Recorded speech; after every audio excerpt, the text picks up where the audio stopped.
Ladies and gentlemen, boys and girls, babies in their diapers, welcome to the Tiberius Show with your host, Tiberius Boy.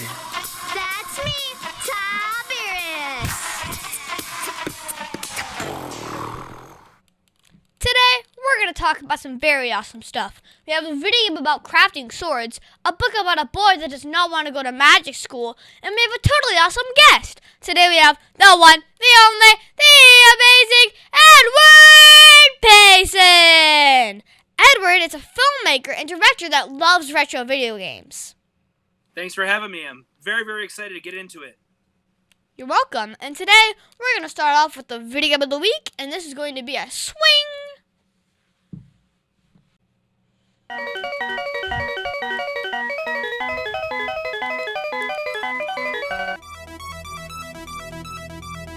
And now it's time for the video game of the week.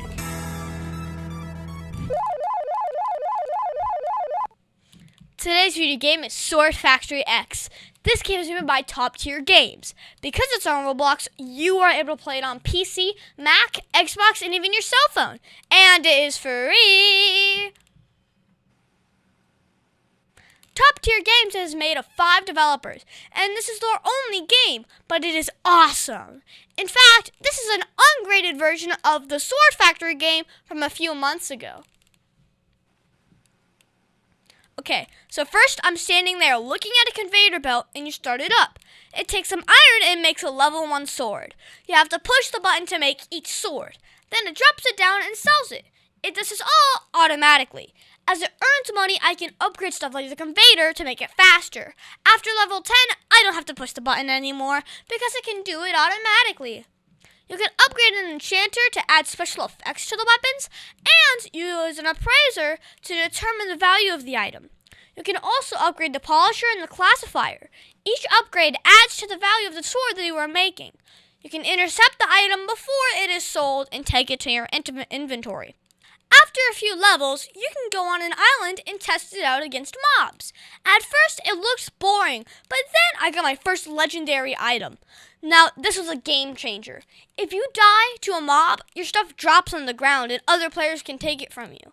I got my dad to play and he leveled up really fast. He gave me lots of cool weapons to play with. He's over level 300 and makes all sorts of things. He just sells them for cash and only keeps the one that he's using. He's crazy.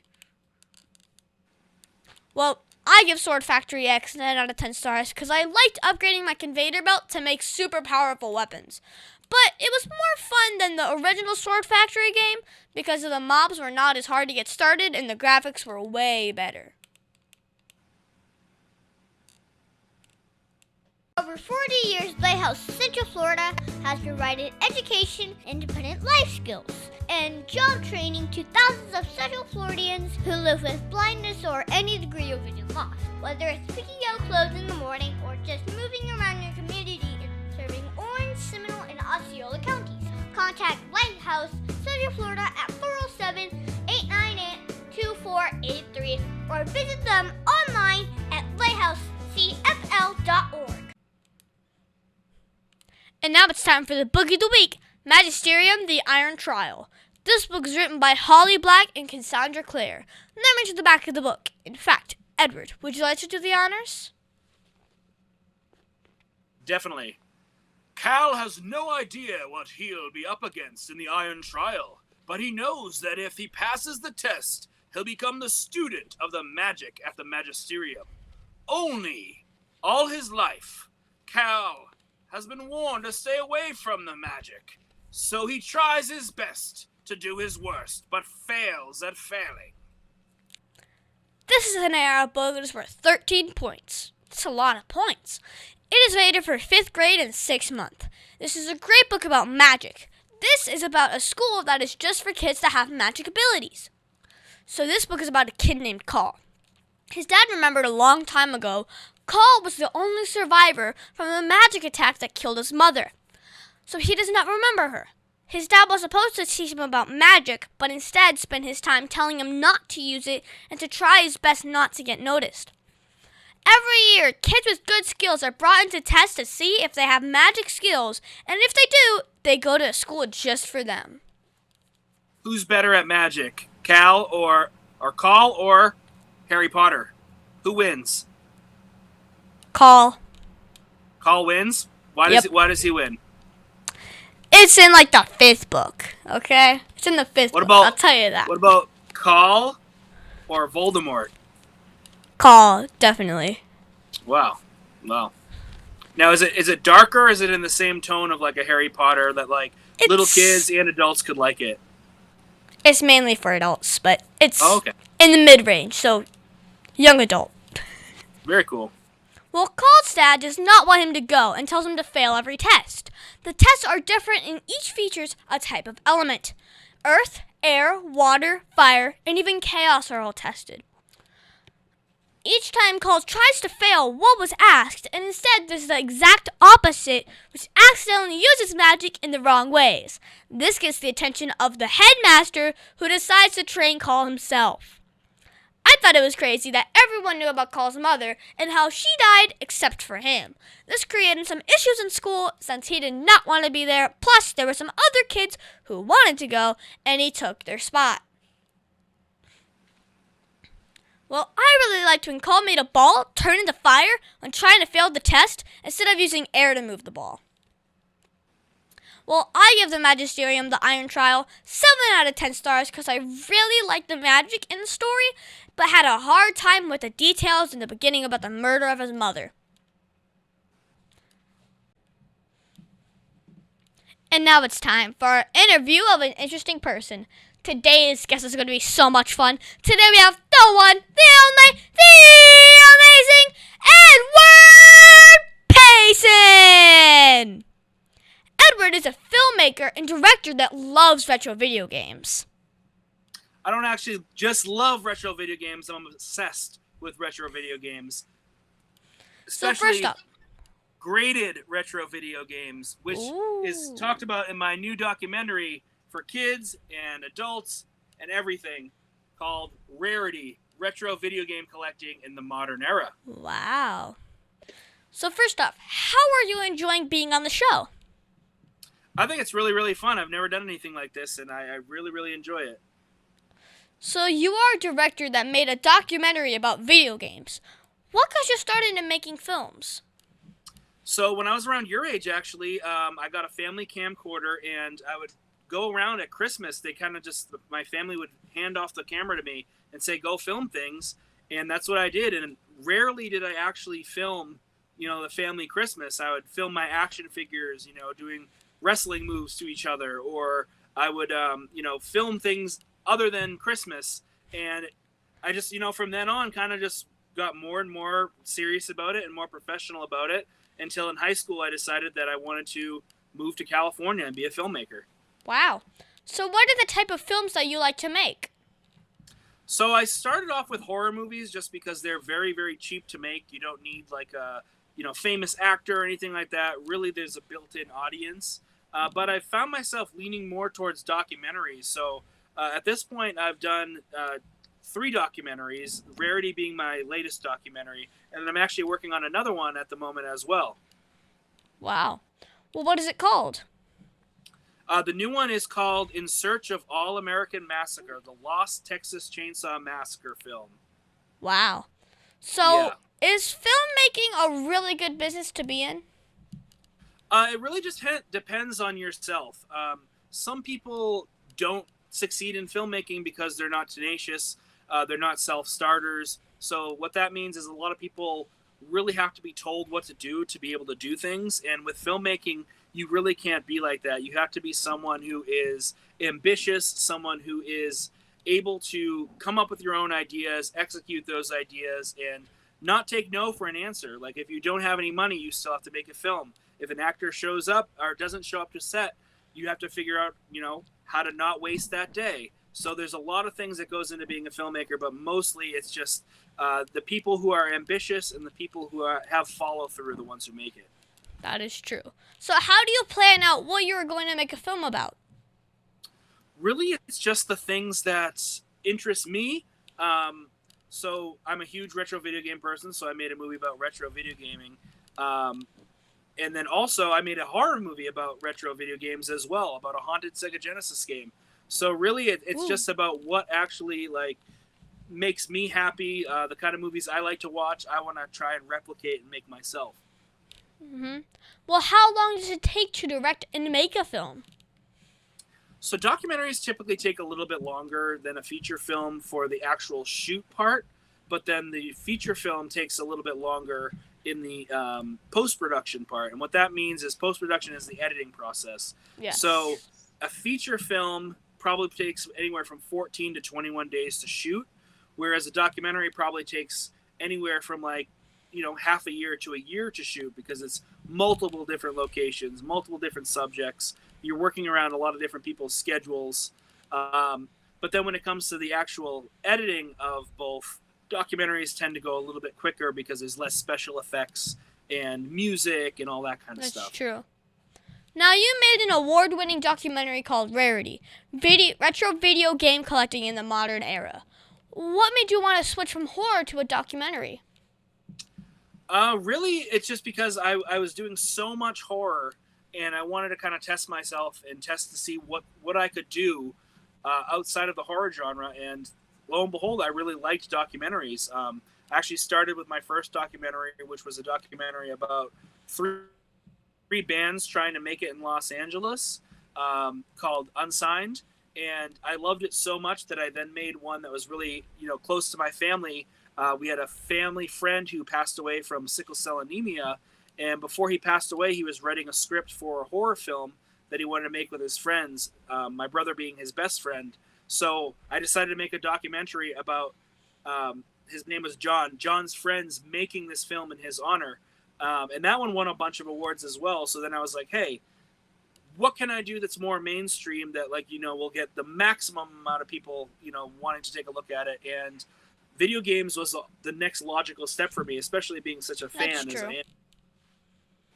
Now, my dad loves retro or classic video games. And why do people love classic video games? I think with classic video games, the thing about it is there's so much nostalgia.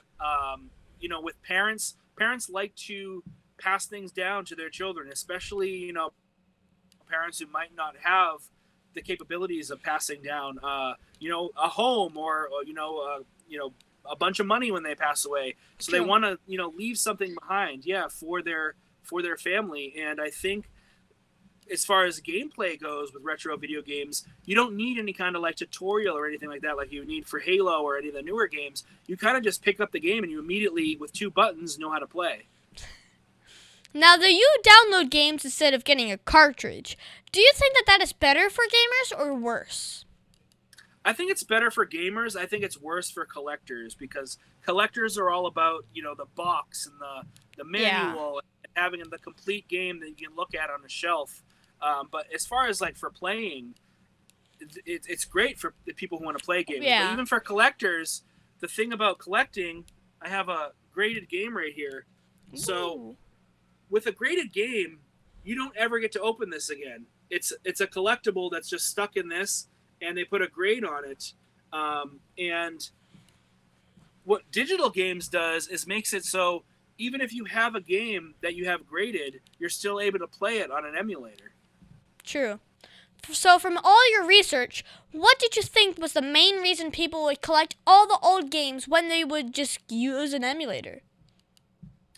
Like I said before, so it really has to do with the box art and the whole idea of having this game room, with all your games surrounding you and being in a place where you can look anywhere, and then you look at a certain game and you're like, oh, I remember when I played that with my brother, or I remember when I played that with my son, and you immediately see that game and you have some kind of memory. Whereas it might not be the same if you're just scrolling on a computer, and see a file and you're like, oh, I remember.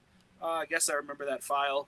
It's just right. I think more impactful when it's on a shelf somewhere. Yeah, but what if the one game that you collected that you are most proud of? The one game I collected, well, I have 2, and I'll show you them right now. So I have 2 sample carts here. Let me try to get the glare a little bit less. So one is a sample cart for Double Dragon for the Sega Genesis, and the other is for Techno Cop for the Sega Genesis. And what's really cool is, it's one thing to collect retail items, but when you start to collect things that maybe there's only like a few in existence, like prototypes and sample carts and one-of-a-kind artwork from video games and stuff like that. I think that's a little bit more special, because then there's like it's kind of put on you to be the person to preserve that and pass that down and make sure nothing happens to it, because there's only a few in existence. That's true. Well, did you learn anything new about retro games that you did not before you started to make your documentary? As far as what I learned in the documentary, there was quite a few games that I didn't even realize would be worth anything, and it really was like a cool story. So Nintendo, back in the day, had very, very strict standards as to what they would let be made on their system and be licensed. And what that did was it made it so a lot of people that couldn't get the Nintendo license still made games, bootleg games, if you will. And it was very, very hard to get those games, because basically Nintendo told video rental stores and Toys R Us and all the different places that if you have these unlicensed games in your store, you cannot have licensed Nintendo games. So really the only place you could find some of these games were at mom and pop video rental places, which then later on made everything exponentially more expensive when it came to, and more collectible when it came to these bootleg games. True. But what is the best part about being a director and filmmaker? I think the best part about being a director and filmmaker is you're able to tell whatever story you have in your head at any time, and you're able to express yourself at any time. And I can't lie, the schedule is pretty awesome. I get to make my own schedule. I don't have to go into work 9 to 5, which I think a lot of people dislike. I'm able to set my shoots to the times that I want to do it with. I'm able to work with my friends and people that I work well with. So yeah, it's very, very rewarding. True. Well, what is the main difference from a director and a producer? So there are different kinds of producers, but usually the producer is someone who is either supplying money or has access to money. There's someone who is able to get locations, that kind of thing. Whereas the director really is making all the creative decisions for the most part, as far as the actors go, as far as the script, details go, as far as when you actually shoot the script, what it's going to look like on camera. True. And what is the largest difference between making a movie and a documentary? So we talked about it a little bit earlier, but I think making a movie, I'll describe it as if you're like someone who's a statue builder. Making an actual, feature film, not a documentary, it's like you'd start with, the feet, you go to the knees, you make your way up to the torso until finally you create the head of the statue. Whereas with a documentary, it's like someone just hands you a giant block of clay and you have to chip away at it until, that statue reveals itself. And in this case, the statue is the story. So when you set out to do a documentary, a lot of times you really don't know what the story is going to be. Please. Yeah. It's like a blank piece of clay. How am I supposed to make this into a statue? Grab a hammer, grab a nail. Yeah, and essentially what that means is when you have all this footage all over the place, you basically have to be able to cobble it all together into something that makes sense. Whereas a movie is very, very, set. There's a structure. There's a script that you're going off of. So everything already has its piece. You don't have to find a puzzle, put it together. That's true. And which one is harder to make? It really just depends. It really depends on how ambitious of a movie you're going to make. When I would make horror movies, the biggest thing that would take the longest amount of time is there'd be a lot of visual effects and special effects and a lot of planning that had to go into that. And then also on top of that, honestly, there's a lot more budget that has to go into a feature film. So as far as like, if Tiberius wanted to make a movie tomorrow, I would say a documentary is probably the easier way to go because it doesn't require any kind of huge budget to start it. All you need is a camera and some sound gear and some interesting people to interview. Which I do have. Yeah. And what awards did you earn for your documentary? So we didn't do a huge film festival circuit. We really only premiered it at the Chinese Theater, which is a huge, very famous theater in California, in Los Angeles. And we won at the Silicon Beach Film Festival. We won Best Documentary. And then I also, just on a whim, decided to release the film to the very high honor. Well, does it take a lot of training to be a director?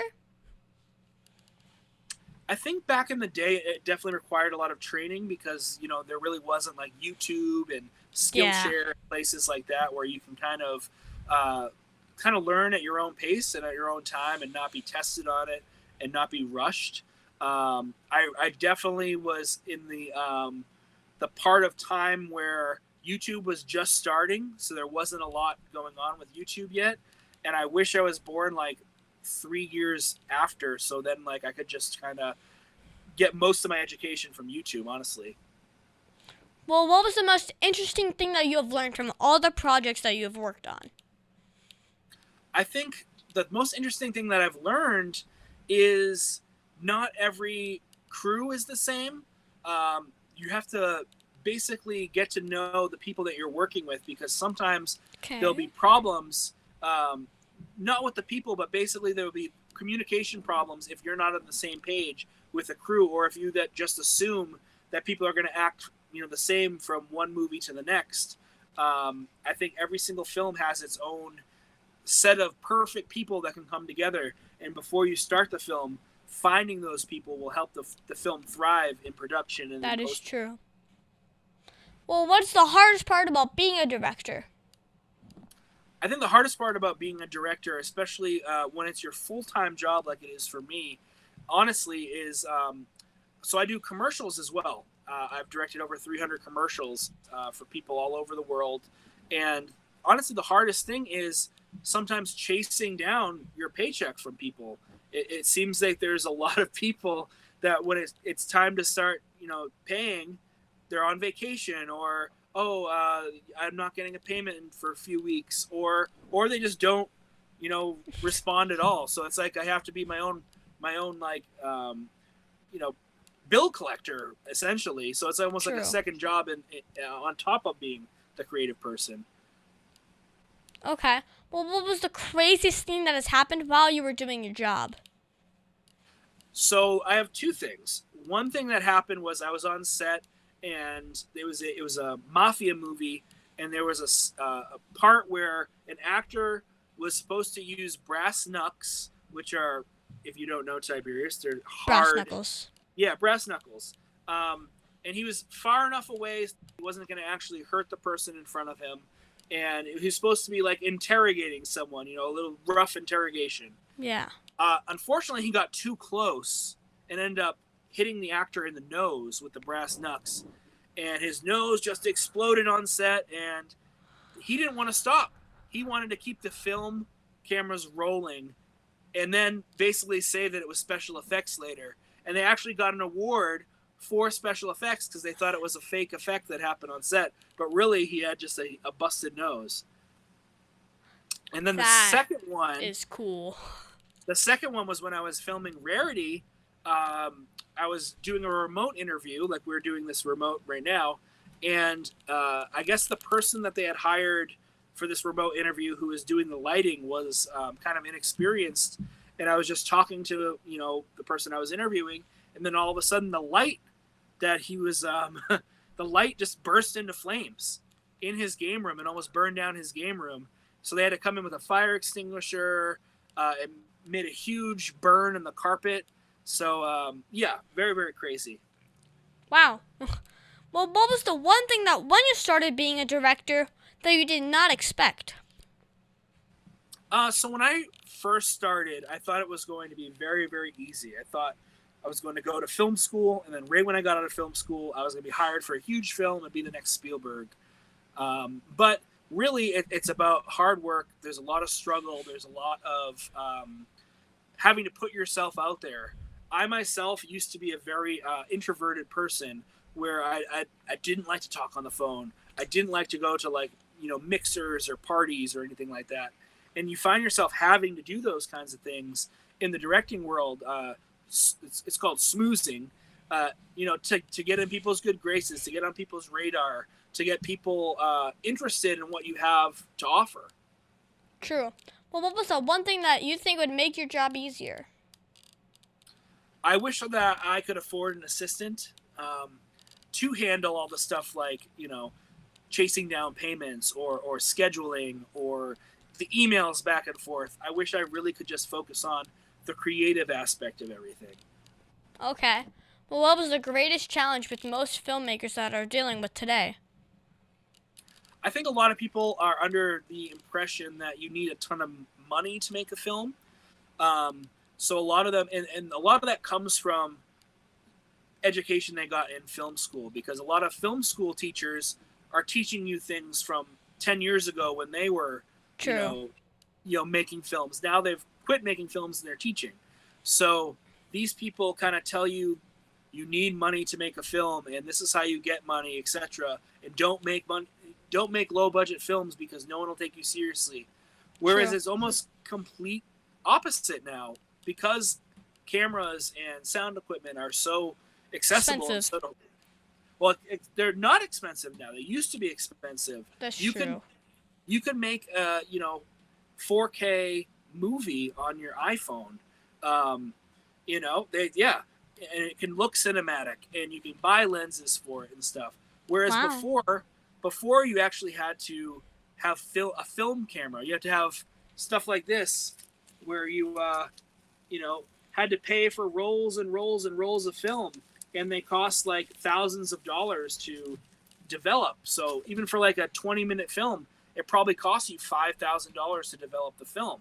Whereas today, you just are able to do it digitally. You can do as many takes as you want. You don't have to worry about running out of film or running out of time. You can do perfect everything. So I think everything now is more accessible, which makes it easier for more people to get into filmmaking if they want. Mm-hmm. But what advice would you give to my listeners if they wanted to grow up and be a director? I would say just do it, and don't let anybody tell you that you couldn't. Because when I was your age, I would tell people I wanted to be a director, and the first thing I would get is, yeah, but maybe you should, study this instead, because being a director is 1 in a million. I'm going to tell you, like, if you want to be a director, you can be a director. You just have to direct. Yeah. And the first step is making something. Well, who helped motivate or inspire you the most in following your dreams? Honestly, I think the person who inspired me most is my brother. My brother has spina bifida, so he's paralyzed from the waist down. So growing up, he wasn't allowed, or not allowed, but he wasn't able to do the things that I was able to do, like play football or things I took for granted, just like walk to the park with my friends and things like that. And he kind of always inspired me to live my life to the fullest, because he really wasn't able to. So I would definitely say my brother Garrett, for sure. Mm-hmm. Well, what was your greatest achievement while working in this field? Well, we talked about the Telly Award, which was really, really big for me. But I think the most proud I ever felt was my first feature film. It was a horror film called Morbid, A Love Story. And we premiered it at the New Beverly Cinema, which is owned by Quentin Tarantino. And it's a very famous cinema for horror films in the 1970s and 80s, etc. And just that first time when you show your film on the big screen in front of a packed house, and just realizing, like, we finished it, we did it, and people actually like it. It's just like, I feel like there's no feeling like it in the world. It's very, very, like, unreplicatable. Yeah. Well, what message do you want to tell children all over the world about filmmaking? Children all over the world, if you want to be filmmakers, you can be filmmakers. Grab your phone or grab your parents' phone and start filming things now. So by the time you're my age, you've already had a bunch of films under your belt, and you'll be able to be at a better spot than I am now as well, because when you're an adult, there'll be a lot more things like YouTube and classes that you can take. And, you'll just be more and more prepared. As time goes on, Yeah. I feel like younger kids can be more and more prepared just with what's available on the internet. True. Well, what was the first job that you ever had? I worked at a pizza place Ooh. in Derry, New Hampshire called Papagino's Pizza. I was horrible at making pizzas. I burned them all the time. I was horrible at making pretty much everything there, actually. I was just turned 14 years old, and I was working at Papagino's Pizza. The pizza was really good, though. As far as when I didn't make it, it was great. So that was a perk, is that you got a bunch of free pizza. But Yeah. I wouldn't recommend pizzas made by me at all. I mean, I would like to try one, but was there anything you learned from that job that helped you to be a better filmmaker? From that job, no. But the next job after that, I worked at Hollywood Video. And That must really help. yeah. I was able to take home as many movies as I want from Hollywood Videos, and as long as I brought them back. So I would go home at the end of the week with like 10 or 12 movies, watch them all on the weekend with my friends, bring them back, and then get 12 more. Yeah. And the other thing was, we got to get the movies 4 days early before the general public, so we'd be able to watch them even before like the average person would be able to watch them. That's cool. And what was the biggest mistake you ever made, and how did it change you as a person? I think the biggest mistake I ever made was for my first movie, the one I mentioned, Morbid, a Love Story, when I first set out to do it, you kind of think that everybody's going to have the same passion for your project as you are. Oh, no.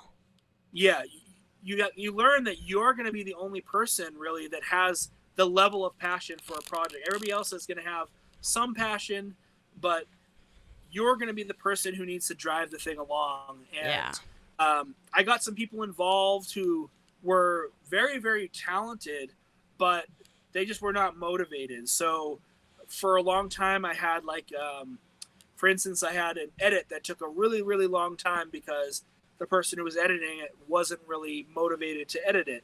And then I had actors who I may have cast and then didn't show up the day of the shoot because it didn't mean as much to them as it meant to me. So I've learned to have kind of like backups and backups of backups. And if you have like someone in mind, don't ever have your mind set on that one person. Know that things change and situations change, and to always be thinking on your feet. Okay, so when you're not working as a director and filmmaker, what do you do for fun? So the thing with directing and filmmaking, you really don't have much time for fun because that is the fun. I kind of ingrained everything in my personal life, besides like hanging out with my wife and baby girl. Besides that, like everything kind of revolves around filmmaking. So True. I go to the movies, and that's a tax write-off because, I'm doing research. I go and rent a video game or buy a video game. Yeah. That's a tax write-off because I'm doing research for the next rarity, which we're shooting True. right now.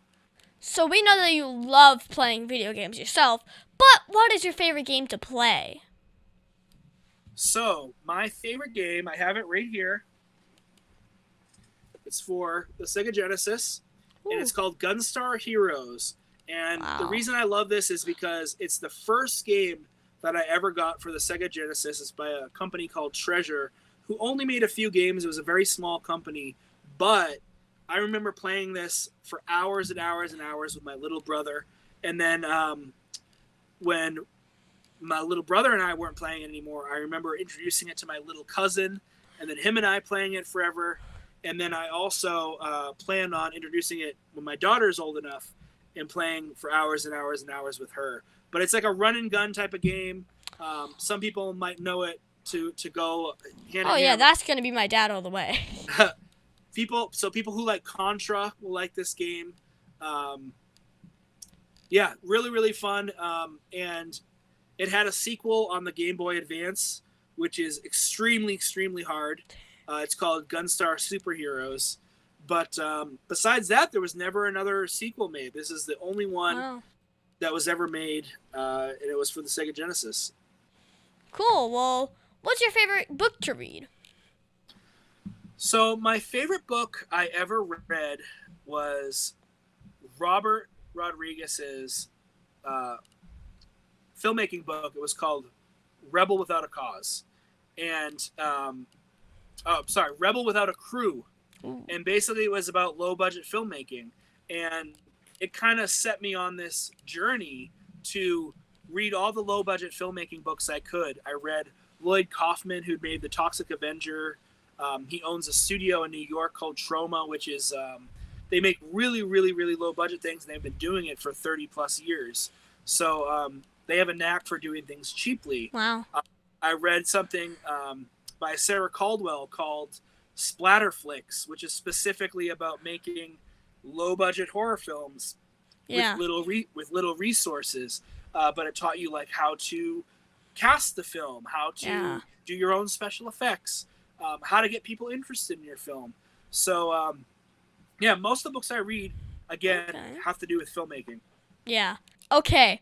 Now, can you tell me that one story? Remember, this is a kid's show, but that one story, well, that you're not supposed to tell me about. Come on, you can tell me. Okay. Let me think. So the one story I'm not supposed to tell you about. So, one time when I was shooting a film, I gave the movie off to an editor. And this editor kept the footage for a very, very long time. And I was like, what is going on? The footage is, I'm not seeing any edits. I'm not seeing any finished product. What's going on? So when I messaged him, he was like, oh, yeah, I'm working on it. But then come to find out, he had moved in the time that it was, that we had started the project to when I was contacting him. Oh. And he had left 3/4 of the tapes that my project was on in his old place and not uploaded them anywhere. Oh, no. So, I don't like to tell a lot of people this, but my first movie, Morbid, a Love Story, was actually a happy accident because I feel like, so what happened was I had to, a year after we made the film, go back and shoot like 40 minutes of the film and have a new ending because a lot of actors had moved away out of Los Angeles and it was very low budget. So I had to write the new story, and then the new story ended up being better, I think, than the original story. And the movie was like well received after that. And we never told anybody that like it turned out the way it did because of an accident. Because I'm talking about we had to cut out complete main characters completely out of the storyline. Dang. It was about a serial killer who falls in love and then was being chased by like a police officer. We had to completely cut out the portion about the police officer. That's a good story. That's a good story. But is there anything else you think my listeners should know about you? So if you want to know more about my films or about filmmaking, I'm very, very open. I'm on Facebook under Edward Payson. Probably will have a video game shirt on in the picture. You can check out the Rarity movie. It has its own Facebook page, Rarity Retro Video Game Collecting in the Modern Era. And then I also have a bunch of other films. If you go on Plex, the Plex app, or Amazon Prime or Tubi, and just type in Edward Payson, all the movies I've made have come up, and they're all available to watch for free on some platform. Well, what is that one question that you think I forgot to ask you? I think you got every question we needed and more, I think. Ooh. Well, thank you, Edward, for being my special guest. Can you stick around for Math Corners? Definitely.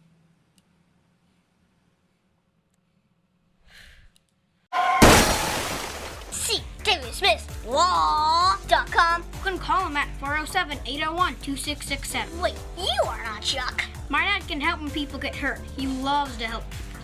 If you are ever injured at work or in a car accident, you should call my friend Chuck. can call him at 407-801-2667. That website again is cwsmithlaw.com. Offices, Orlando. Does it actually have that much W's?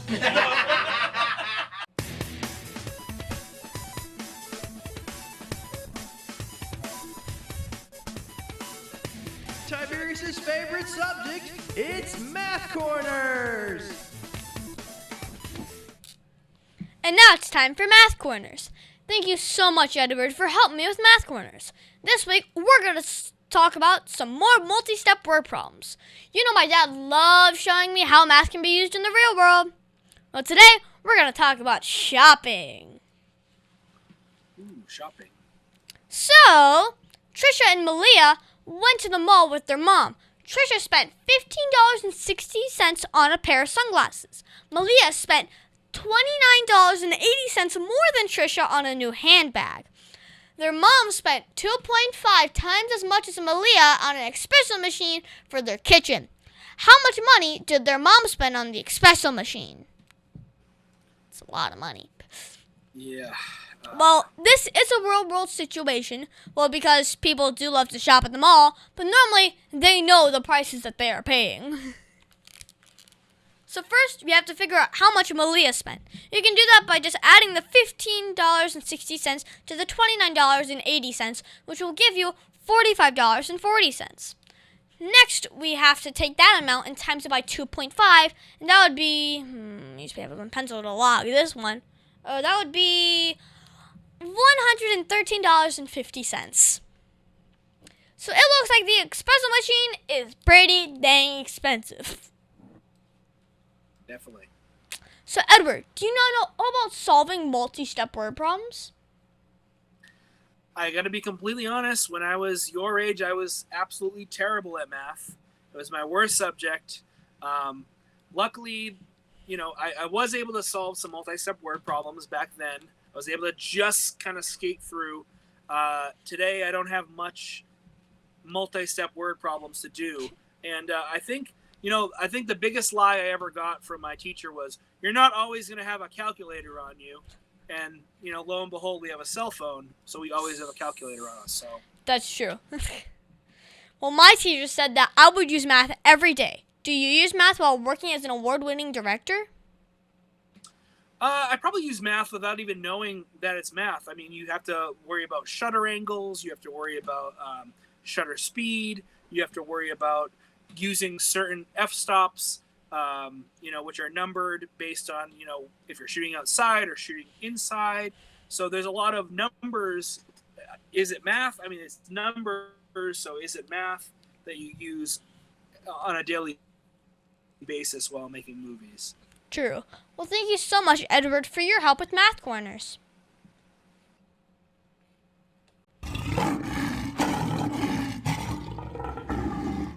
And now it's time for the Heart of a Lion, which stands for leadership, integrity, obedience, and nobility. This week, we're going to talk about nobility. For me, I think nobility is remembering we are God's special possessions, acting in a noble way, showing courage and honor. The qualities of nobility are goodness, virtue, honor, generosity, and selflessness. So this week, I was at a bowling tournament.